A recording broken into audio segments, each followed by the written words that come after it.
Okay, welcome back to, well, this isn't really the Let's Play anymore, is it? This is pretty much just me reading through the journals that I hadn't read before. We witnessed a strange nomad ritual while at Laxos. A new child had been born to the chief of the Karada, a small but functional tribe. The parents presented the child before two wooden idols. The chief produced a small block of wood, which he laid on the head of each idol and then on the head of the child. He then took out a small knife and carved the block, allowing the shavings to fall over the infant's face. Having finished his work, he strung the carving on an animal sinew and placed it around the child's neck. There was a great cry, and all at once the tribesmen in the tents began dancing and chanting and celebrating in typical raucous nomad fashion. I never saw what it was that the chief had carved. Excuse me. I apparently have a little bit of catch in my throat right now. I later asked Keta what this ritual meant, and she produced a small wooden fox from around her neck. She said her spirit was the servant of her tribal gods, given at birth as guardian and guide, and to be buried with her at death, to guarantee safe passage into paradise. Just as the tribal gods were given out by the Creator at the time of the tribe's genesis, so personal spirits were given out to each member of the tribe at their birth. Her spirit, not her soul, her spirit, but a spirit that belonged, a guardian spirit that hangs around with her. I asked Keta if losing a personal idol was as catastrophic for the individual as losing tribal idols is for the tribe. She smiled and showed me 7 idols she had taken from enemies, explaining that now their souls would spend many ages struggling to find paradise on their own. I asked if it bothered her to have done this to her fellow nomads, and she gave me a glassy look. Asked if it bothered me that my ears were way too big for my face, and then walked off singing about eating goat's tongues. Someday I'm going to hit her in the head with a rock. Why? I like Keta. Okay, journeys. I am growing more skilled at walking and riding simultaneously. There is little else to do as we journey, save listen to the endless prattling of my companions, or think on the terrifying mystery of the enemy that pursues us. 2 activities from which I would welcome any distraction, hence this journal. I had never fancied myself a traveler. All of my 23 years were occupied in the capital and surrounding locales. My childish wanderlust was sated by the written word. In those idle moments of daydream where I did entertain fantasies of travel, I always thought it would be to our western brethren. How interesting it would be to follow the temple pilgrims on their homeward journey. Men of the mountains, dark as nomads, and beyond them men darker still, people of the sea, all united by the way of Sullen Nat. 7 kingdoms bound together by the truth of the fountain. If I sought the fear and excitement of heathen lands, I needed only to look at the great map of Casimir Zintbar's travels that hung across the library's north wall. There my eager eyes could journey to the north into the realm of the Carcassians, who we speak of as a single people, but are so many and varied that Gozal the Elder claimed any 3 of their city-states would feel as different as Ashquade and Nomad. Beyond them, the heathen of the heathens, the fantastical terrors of unknown shores, and the great mountains on which Casimir inscribed the legend, here there live the Eaters of the Moon. What a dismal comparison my current journey makes, here on the doorstep of Ash, where all things familiar turn grim and terrible. Azra. So you think that just because I can't read your fancy-ass language means I won't find out what you've been writing about me? Well, guess what, princess? We're going to write a journal entry on you. What should I say about Azra? That her face is so thin that she looks like a fish? Also, her neck is so too long for her body, and her ears look like withered apricots. And her hair is stupid and stringy, and her personal hygiene is nowhere near as perfect as she believes. How's it feel, sucker? Now I guess I know who my real friends are. Sincerely, Keta, who likes to eat poop. Hey, Slack, why is my name taking so long to write? Oh, no. Oh,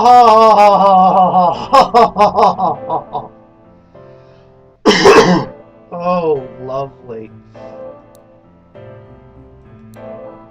I thought I would gain some small satisfaction with Ozamal's death. I haven't. He was merely one more glassy-eyed shambling corpse bent to our enemy's will. A pawn even before his death. The earth is rid of a wicked, cruel man. Here in the pit, will it even be noticed?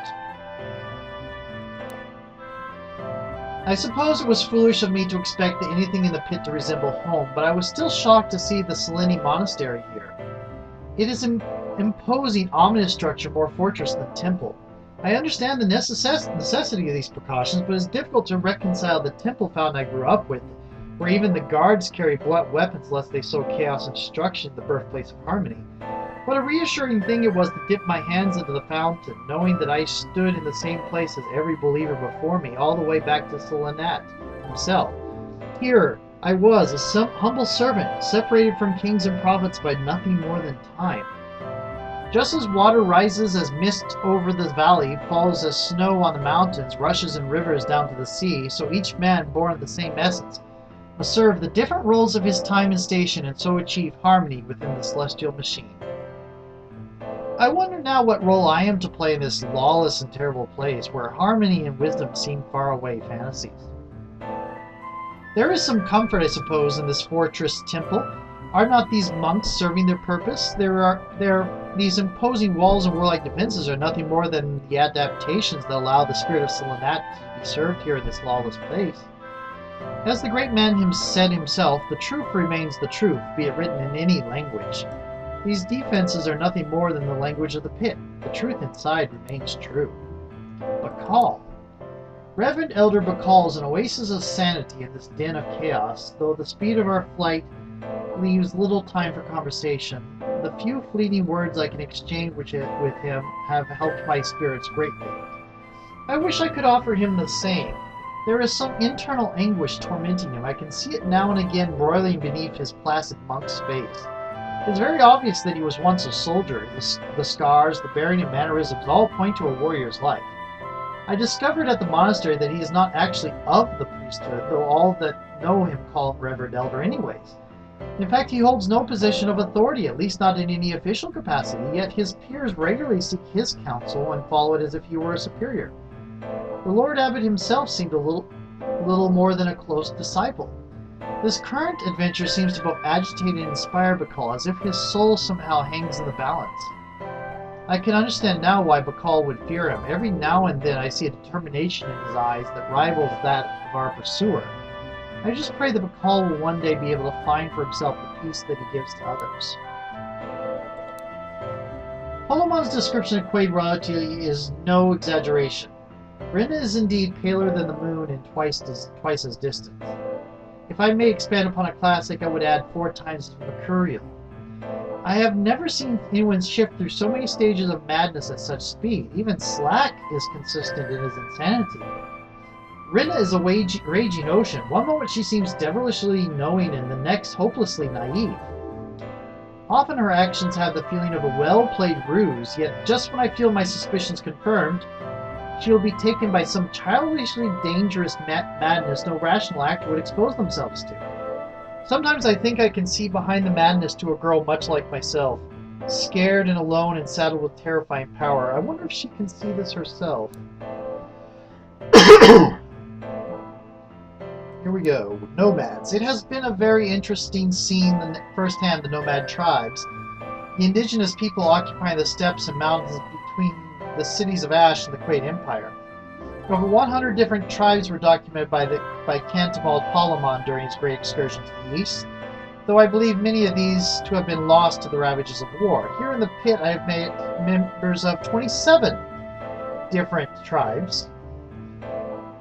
How many survive in the outside world is impossible to tell. Less than half now function as full tribes. As the name suggests, the tribes live nomadically, raising goats and horses across the steppes. Little of this lifestyle is translated to the pit, where protection necessitates permanent defenses. Functional tribes will create villages like Kar, skeking out a living on goats and rudimentary agriculture. Unattached nomads, those whose tribes have been destroyed or dispersed, will find shelter in the more cosmopolitan settlements like Glaxos, or become rangers, ferrying messages and guarding trade between the pit's villages. Oh, that's what rangers do. Here are some words on scared lips. In traveling with Quaid royalty, I find my curiosity outweighs my natural apprehension. For better or for worse, for her part, Rinna is happy to answer most of my questions. These are always posed with some level of trepidation on my part. There is no telling which question will be met with a girlish smile and which will be precipitated terrifying fervor. Her moods are many and the transitions between them mercurial. Even with years of practice, I doubt that I would ever be able to anticipate what goes on behind her storm gray eyes. Occasionally I look at her youthful face and my mind struggles to reconcile it with the litany of atrocities that were committed by her people. Other times I can see in the sneer of her scarred lip the fanatical mania to carry out all those horrors and more. In the panic and chaos that preceded our last battle, as I braced myself to leap from this world into the halfway place, my scrambling mind was transfixed by a single piercing image.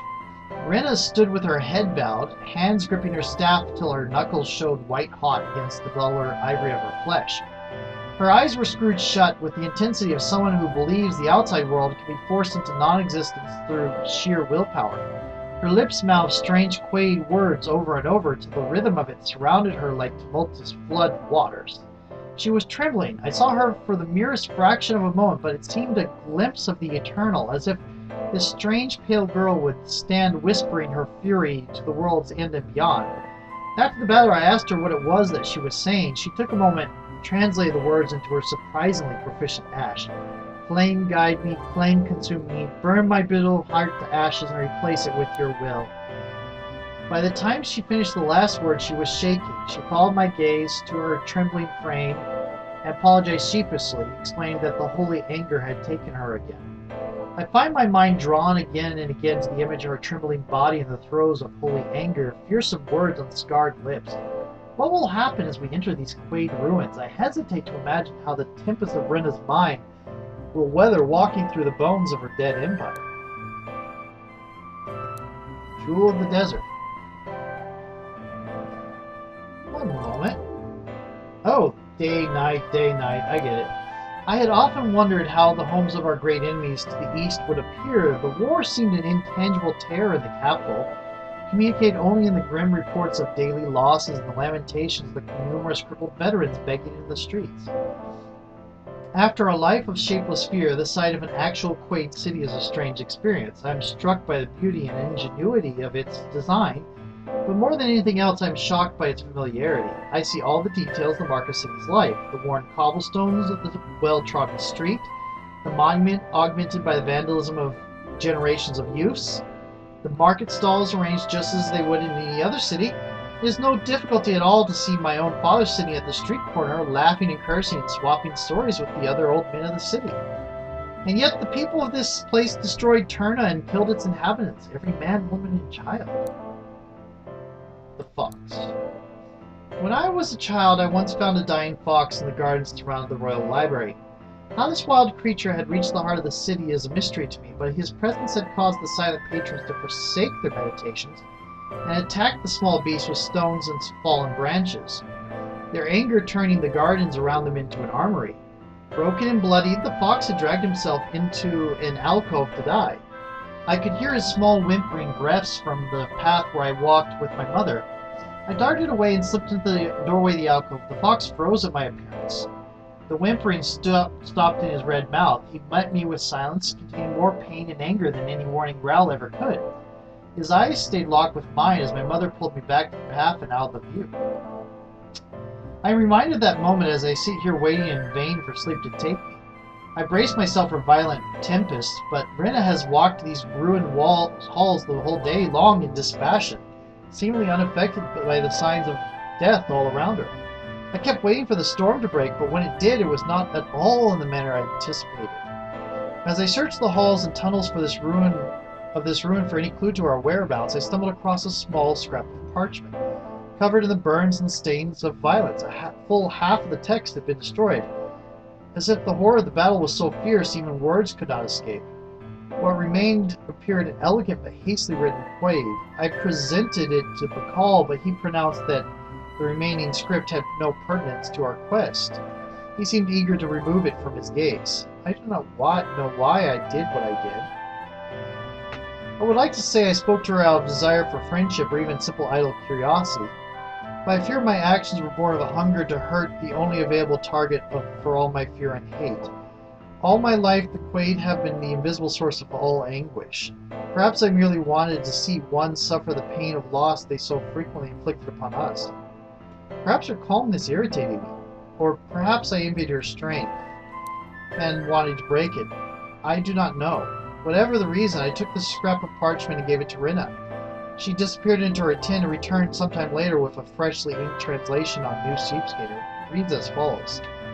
This, our great tomb, last of jewel of the desert, none shall mourn the greatest. A woeful thing wrought, sons of men, we die, a finality, not even honor. Woeful ones, no greatness, of banded ashes, woeful evil. These are obviously the words of one of the Quaid defenders doomed to die in the siege. His eloquence in the face of his death, indeed the death of everything he knew, left me without words. As I stood pondering the ruined elegy, I was shocked to find the bottom of the page stained with tears. I opened the flap to Rinna's tent, but he stopped before I could say anything. She was curled in the far end, her flaxen hair hanging in limp strands over her face.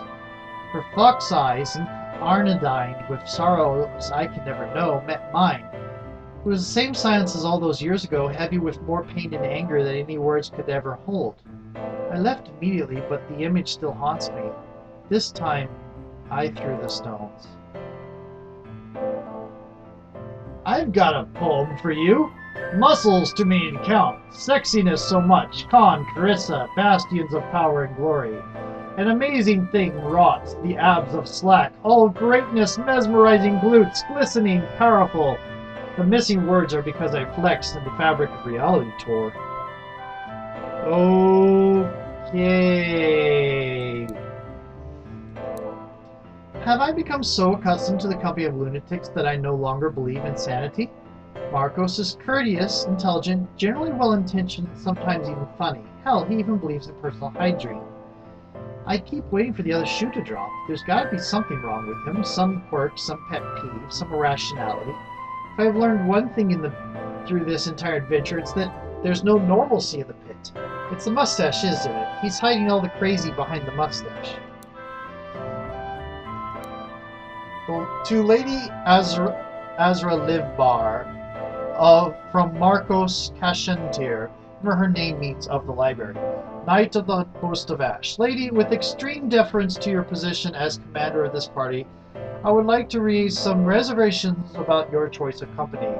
Namely, I cannot guarantee your safety, or indeed the safety of this entire enterprise, as long as we continue to travel with Rinna Land Laxmi. You may assure me that she is not that bad, and the Quaid War is over, but I assure you that it is most decidedly not over for her. She is fanatically dedicated to something which no longer exists. There is no command structure to check her madness. If Rinna believed that the glory of Quaid required all our throats to be slit in our sleep, not one of our company would wake to see the dawn. I advise that you sever ties with her as soon and as delicately as possible. Your humble servant, Marcos Cashentir. My reply, Draft 1. Dear Marcos, in response to your letter, I would like to raise 3 points. First, why would you write me a letter when you can walk like 10 feet and talk to me in person? Is there something wrong with my personal hygiene? Are people secretly making fun of me for it? Second, stop calling me lady already. Thirdly, leave Rinna alone or I will, I don't know, set your sideburns on fire or something? Yes, I'm joking about your sideburns. I would never set them on fire because you would look weird and I would have to come up with a new nickname to call you behind your back. And Mr. Magnifistache has such a great ring to it. Anyways, all I'm saying is that Rinna has had a very hard time, so why not pick on someone who deserves it, like Slack, who seems to think that I won't know he's reading over my shoulder, even though he's a mouth-breathing moron who smells like 2 piles of I love you, Marcos, I want to marry your mustache, even though you are much less awesome than Slack. And also, you wear a skirt. Ah, let's get married. I assume that I was not intended to receive your last letter, seeing that it was delivered by Slack, was subsequently pursued out of the camp and beaten savagely with a soup ladle by yourself. All this is to say I am returning the letter unread. Also, please wash that ladle before using it again. Thank you. P.S. Mr. Magnifistache? Really? That's the best you could come up with? Marcos Cashentir. You did read it! Hey, Azra, I'm Macros. I want to have your babies because I am a lady. That's why I wear a skirt. Also, Slack is awesome. Sincerely, totally Marcos. Slack, dear Slack, if you are reading this, it means that you have once again sneaked into my tent to deface my journal and or spread poorly written impersonations. Well, it's not going to happen this time. You see that tent flap behind you? Guess what's behind that tent flap? I'll give you a hint. It's holding a soup ladle, and it doesn't like you very much. I almost believe you for a second. Also, my name is Matt Marcos, and I love wearing pretty dresses and...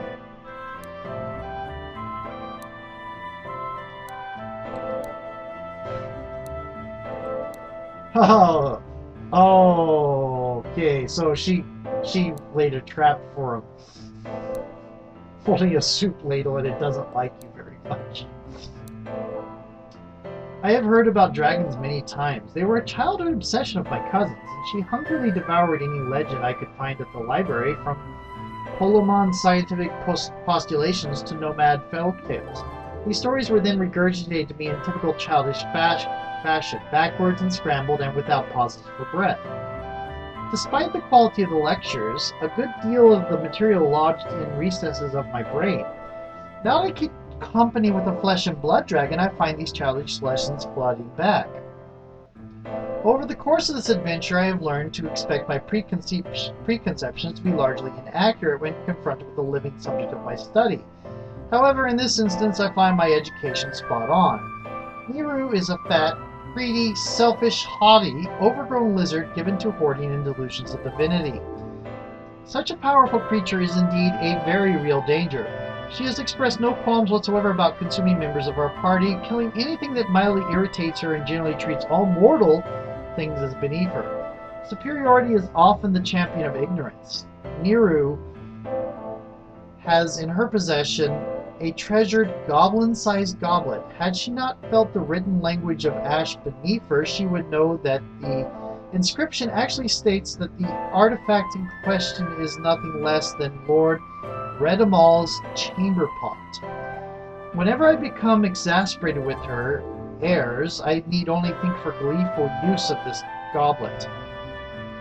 Okay, so she uses a chamber pot to drink out of as a goblet. Okay. For all of her general ambivalence to everything outside herself, Niru is a remarkably caring parent. When I see her fret over her brood's well-being, I cannot help but remember my own mother. It is a strange thought to have of a gigantic monster that threatens to immolate or devour you on a near daily basis, but it is what I felt. I know such sympathy would get me killed, but I cannot fathom the loss she must feel over her young that the Revenant carried away. It seems that this great tragedy of our times touches even the most powerful and aloof among us. Oh, okay. I already read that. Should I do a new video? No, because it won't take me too long to read these. I talk fast, too. Today, while carrying out the whims of a fat, stupid, terrifying, fortunately illiterate lizard, I stumbled across a collection of scrolls. Most were old and mildewed beyond recognition, but one remained legible. I was shocked to recognize Lord Regent's Ascension speech. It is with great solemnity and deepest sorrow that I take up the robe and office of Lord Regent. We stand the people doubly bereaved. No sooner had we been made orphans by the death of High King Zinamal, but our mourning ears were assailed by the news of Crown Prince Zelamir's death on the battlefield. Though the ship be unsteady and the course unknown, I assure you a new day crests the horizon. I ask you to accept my captainage till the firstborn of the fountain, the blood of Ashen Timon, rise up to take the helm and lead his people to peace. It seems many lifetimes ago that I stood in the capital and listened to these words from the mouth of the Lord Regent himself. What a great gulf stands between me and that young girl who swept in the temple square, wondering how the sun would rise without a king in ash. Evil inside. Selenat said in his second letter to King Kaliman, when men embrace the evil inside themselves, there can be no victors. It is a bitter lesson to be reminded of one's own failings. I believe myself to be a true and ardent follower of Selenat, a pride that I see now as itself a grave fault. But surely, I reason, one such as I, steeped in verses from childhood, regular patron of the temple, could consider herself on the righteous path. Despite this, I secretly held throughout my life the delusion that evil was something purely external. First it was the Quaid, architects of all the pain and misery I ever saw through my early life. While I read daily about the evil in my own heart, I secretly told myself that none of it could compare to the evil of the armies of the East. Murderers and ravagers, men who made themselves animals. All around me, the lamentations of widows, the weeping of orphans, the cries of crippled veterans, all the keening of the city was made by my selfish mind into words of affirmation. No evil I harbor, I said in my heart, can be equal to this. Even in this current adventure, which has served to disabuse me of my many misconceptions, I maintain this fantasy of purity. No matter the secret thoughts of my heart, I could point to Ozmal or Zelmir and say, there is the true evil. The way of Selenat, in usual circuitous fashion, has showed me this grievous folly of my secret beliefs. Here in the belly of this dead city, clutched in the hand of what had once been a knight of ash, I found a scroll. In a flowering calligraphy of a skillful hand were written the following words. My dearest Master Elder, in response to your excommunication, I would like to clarify that I have only ever acted in complete moral adherence to the tenets of our faith. You proclaimed that the decimation of the prisoners under my care violates the responsibility of my position and my duty before the unmoved mover. But I assure you that the opposite is true. You remember, no doubt, when the enemy came against the city of Turna, seeking to terrify the rest of Ash into submission. They swore that no quarter would be offered to the beleaguered defenders. On that black day when the city fell, we saw that oath to be true. But the enemy was not content with the massacre of the garrison and turned their fury on the populace, disregarding age, youth, and sex in their senseless rampage. By the day's end, 30,000 men, women, and children lay slaughtered. Turna was nothing but ashes, populated by scarcely enough souls to recount the horror of what was done here. For this reason is my every 10th prisoner burned alive. Until 30,000 die by my hand, the immolation shall continue, for the edification of the prisoners and the achievement of true balance. This is my solemn oath by the very gold of the fountain, and not even the threats of a misguided cleric shall keep me from honoring it. General Kesnemon Calrados. I knew this man. I see as if lit by lightning the great darkness that lurks in every soul. More than any other I see in my own, how easy it would be to embrace corruption rather than fight it. There is a sweet and familiar taste difficult to describe. Have I lived so long with hate that I have grown to love it? I look at the horror of the page before me and I see the vilest sin. But how easy it would have been to commit. How sweet it would have felt to drink deeply from that secret stream in my heart, to inflict the pain and loss, to feel my soul dance with the dark joy of revenge. I think of Rinna reaping in her tent my evil inflicted by my modest means. What would I have done with true power? When men embrace the evil inside themselves, there can be no victors. Death of the Man in Red. I can remember dimly seeing him when I was a child, though my mind cannot reconcile the image of that vague memory with the man who now lies dead.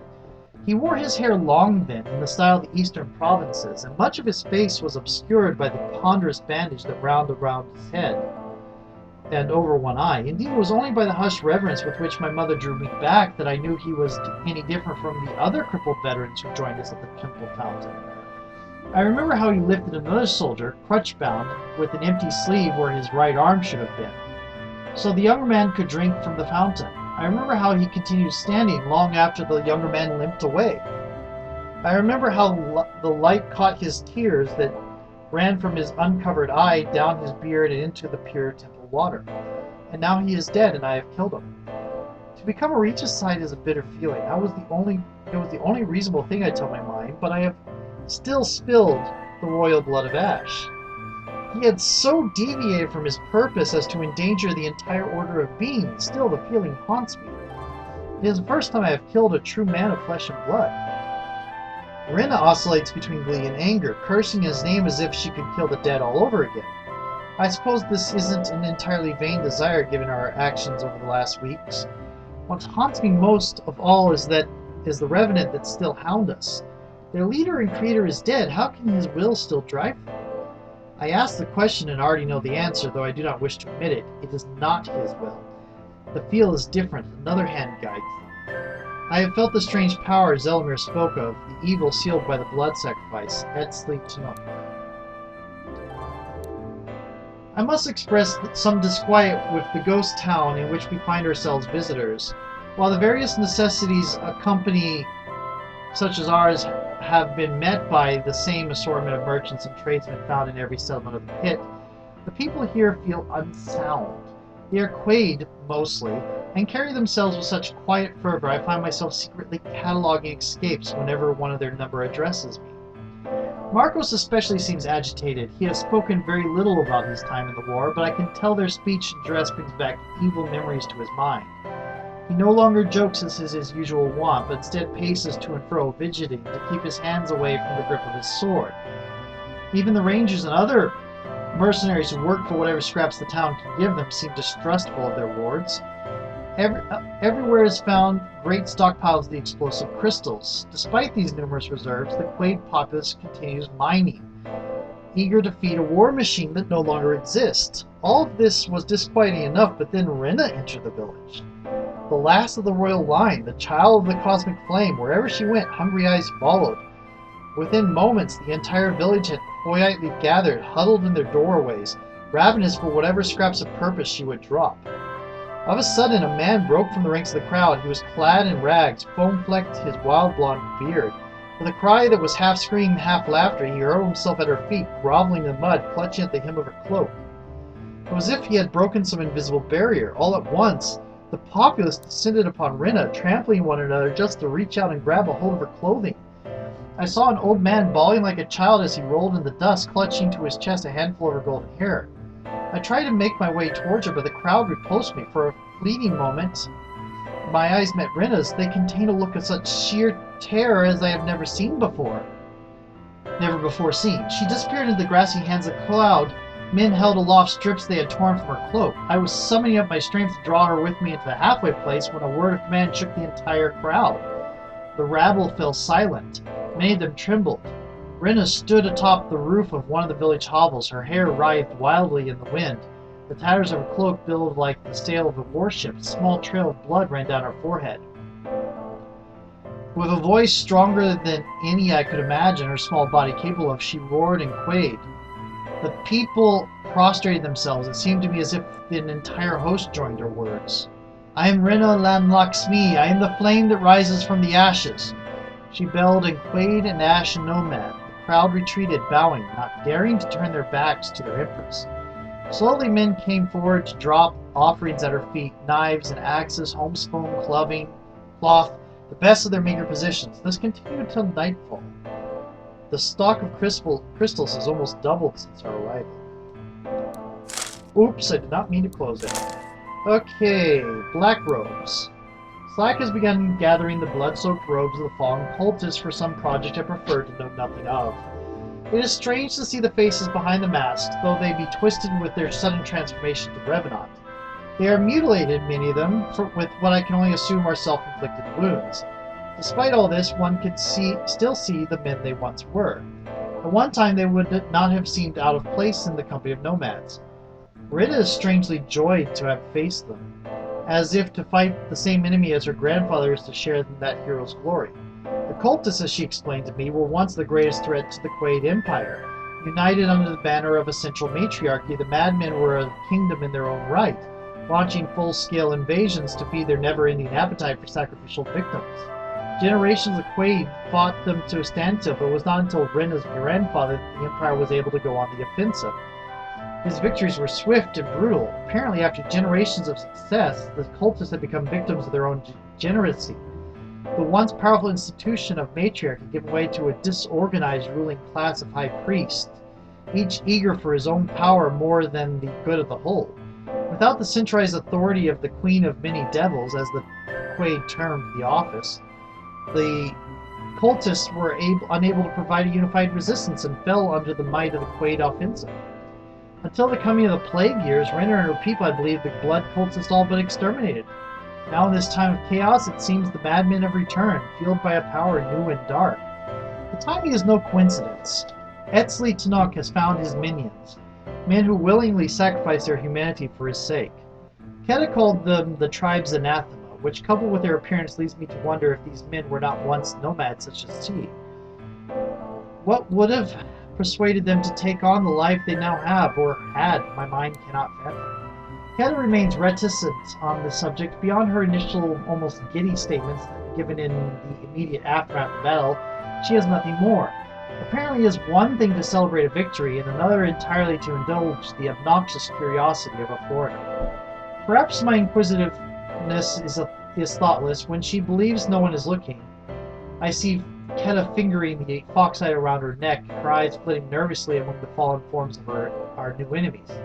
That the Gekka and the young Keta with them had some grim dealings with these madmen in the past seems a certainty. For once, I feel it is I who have been crass and flippant. Stay the hell out of my journal.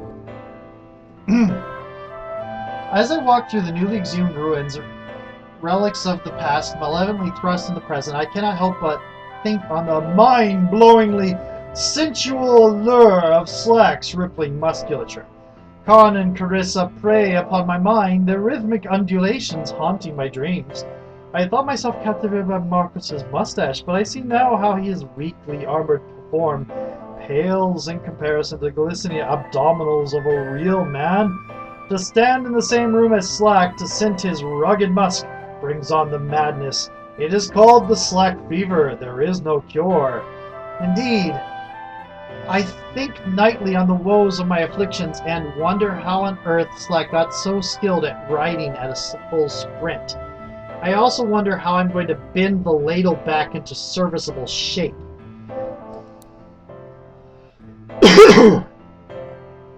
Okay, Etzli's Throne. I'm glad that summer vacation's about to start.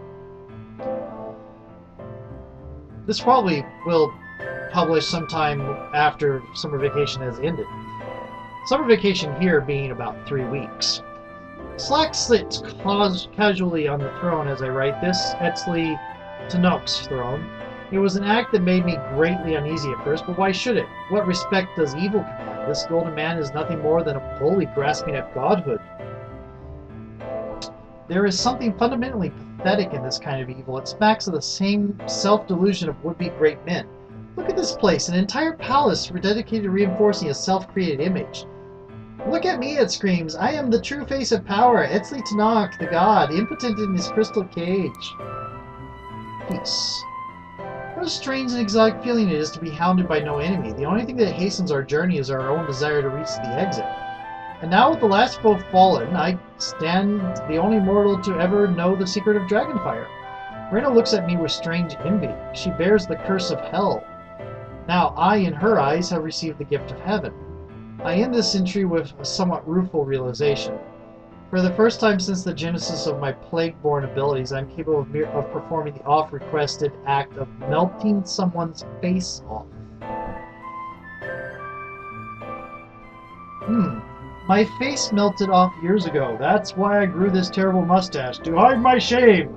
Also, I'm Marcos. Under the mustache, my face looks like a butt, and not an amazing bastion of power and glory like Khan and Carissa. It's more like a saggy old... The lack of enemies does not necessitate a lack of violence. Slack. Stop stealing her journal. They seem to act more like brother and sister. Zelimir has returned. He brings with him an insidious offer. Our freedom, the salvation of the world. All at the cost of a few thousand lives. One more drop in the raging ocean of blood.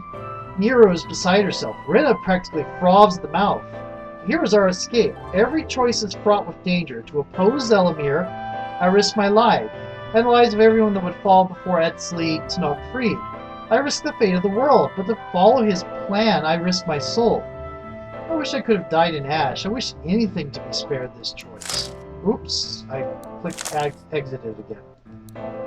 I can no longer call Zelimir's solution insanity. It is well reasoned, well thought out. The work of a master strategist solving a terrible curse. And it is abominable. The one who fights chaos with the murder of innocents betrays his own cause. I must have fought him once. I have fought him once. I will do it as many times as I must to protect these people, or I will die trying. What an odd feeling it is to stand still and say, nothing at all is trying to kill me right now. I'm still not sure I believe it.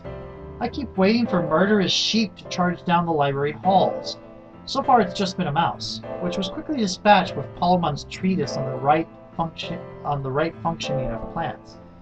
Marcos has become quite a regular at the library. This last month he wanted to see practically every military treatise I could lay my hands on, and having exhausted sensible subjects has branched out into just about anything I can pull off the shelf. I think the last thing he looked up was a manual on ferret breeding, which I swear he picked at random, and then spent the entire visit talking to me instead of reading. I knew something had to be crazy about him. Yes, crazy in love, Azra, crazy in love. Still, it's nice to have someone to talk to while restocking the shelves. So many books were burned as fuel during the plague, the library has been decimated. The shelves were almost skeletally empty when I arrived, and I will note that they used the term decimate in the proper way earlier. She used it in the proper way earlier, as in 1 out of every 10. So she probably does. It might mean that 1 out of every 10 book was burned, or it might mean that she's using it in the hyperbolic manner. Marcos has donated several he's purchased from nomad traders, and yesterday I received a mysterious package addressed to Azra at her boring job that is much less awesome than mine, which is killing things. Inside were several incredibly rare Western texts dating back at least 3 centuries, as well as a series of crudely drawn stick figures labeled Me, each killing various monstrosities. All of these will be saved for posterity in the renovated East Wing, along with this record as soon as it is finished. I often wonder how my old companions are faring. It has only been 2 months' time, but I know that 2 months is several hundred adventures for the likes of Slack and Keta. I have heard little word on Rena, though every now and again nomad traders mention the Mad Empress of the Ruins, which I can only assume means that she is doing well in her reconquest. Sometimes I fear for her. With the plague and its revenant advantage, the Quaid Empire will be an inviting territory for every would-be warlord and bandit king, not to mention the kingdoms of the north. Still, if anyone can fight the whole world and win smiling, it would be Rena. Bakal has returned to his monastery. I receive letters on occasion detailing the pit's slow transformation. Traders, travelers, and pilgrims are slowly making inroads, though it will be some time before the stigma of the place is faded. I may take up his invitation to visit sometime in the coming month. The city is rebuilding, and with it comes the hectic city life that I no longer thrive on. My eyes crave open land and the distant horizon. Perhaps there is some adventure in me after all. I have no doubt Marcos and his guards would accompany me. So the trip would hold little danger, and if he can be coaxed to sing again, little to no boredom. I believe Miru to have permanently removed herself from the world of mortals, but I'm no longer certain. Last week a bundle of gold-bound books were left on top of the library roof. Blah blah blah blah. I can speak English, yes I can. It would take a skilled climber indeed to take such great weight up such a great height. I would like to believe our mysterious benefactor had the gift of flight, which would mean a certain self-proclaimed god has found a mate to train her children. It is a happy thought, and I will stick with it. It is strange to speak to people outside of our little party. The few that I have even begun to confide in have either scoffed at my claims or have been spoiled by the wildly exaggerated stories of the returning refugees. This morning, 2 children stopped me in the street and begged me to melt the face off of a bully that was tormenting them. Always with the face melting. An angry glare sent him scurrying home for a change of clothes, which weren't over better with my audience than melted face ever would have. I have had others rush up to me in the streets, asking me to heal their bunions, bless their donkeys, curse their annoying neighbors. The list goes on. Perhaps that is why I am so happy to see Marcos come into the library. We never speak of our past adventures, but there is an understanding there, a common footing that I will never share with anyone who is not a member of our company. I wonder, will we ever see each other again? Azra Yalki Livbar. I wonder, will you ever learn to keep this journal in a better hiding spot? Ha ha ha! Probably not, because I'm too awesome. Also, my name is Marcos, and I am not awesome at all. I like to wear pretty flowers in my hair and dance around in my frilly purple skirt, singing la la la la la! Also, seriously, with Marcos, do I have to spell this out for you? I have kept the soup ladle. Okay. So, that is the... Why is there still a 1 here? Oh. Ta-da! There is no longer a 1. The book is finished. Okay. So, that is the Defender's Quest journal. I might should have read that along the way. Anyway, I'm going to end this video because it's already well over length. Talk to you later.